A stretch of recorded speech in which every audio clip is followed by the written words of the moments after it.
transporting two things. The analysis of that malachite has come back first. Naturally, the main compound is copper. There's also a small amount of cobalt. Nothing unusual so far. Southern Zaire is a well-known copper belt. However, in addition to these, we also detected a trace amount of uranium. The content percentage, though, is too low for nuclear development. It most likely came from Shinkolobwe mine. That's where the uranium in that area comes from. The mine's closed, as all the high-purity uranium ore dried up a long time ago, but you could probably still find it there in small quantities. That said, there are plenty of other uranium mines that are in operation, like in Niger, Namibia, South Africa. Why go to an abandoned mine to scrape up whatever's left and ship it out in mass quantities without refining it? They were transporting that yellow cake too, which would suggest they have the technology to refine uranium. Anyway, that about sums it up. Unfortunately, the analysis of that yellow cake is taking a little longer. I'll let you know when it's done. Boss, sorry to keep you waiting.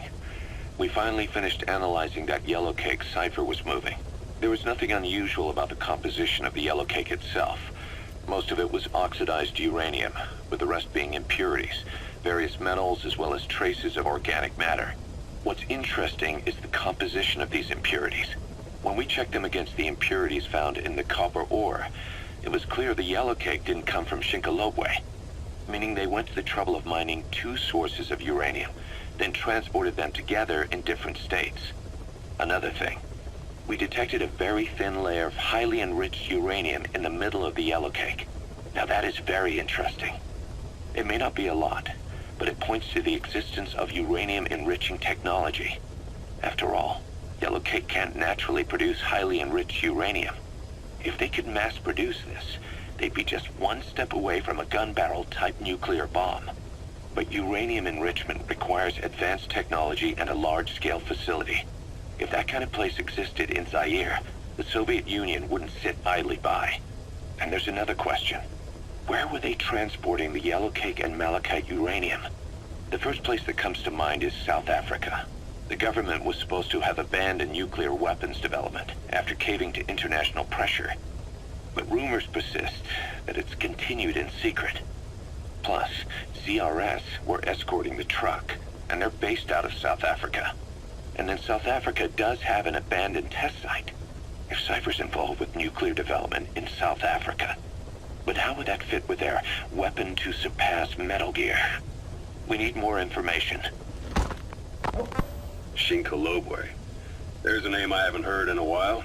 The U.S. bought a lot of uranium from Shinkolobwe mine during World War II for the Manhattan Project. They even sent a squad from the Army Corps of Engineers to reopen the mine after it was flooded.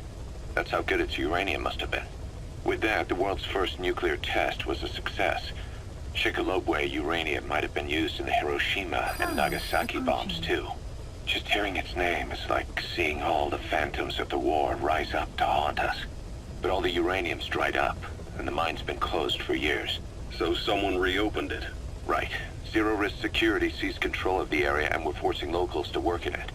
And the Zairean government was getting a slice of what they took in exchange for looking the other way. Mobutu has to finance his tastes somehow.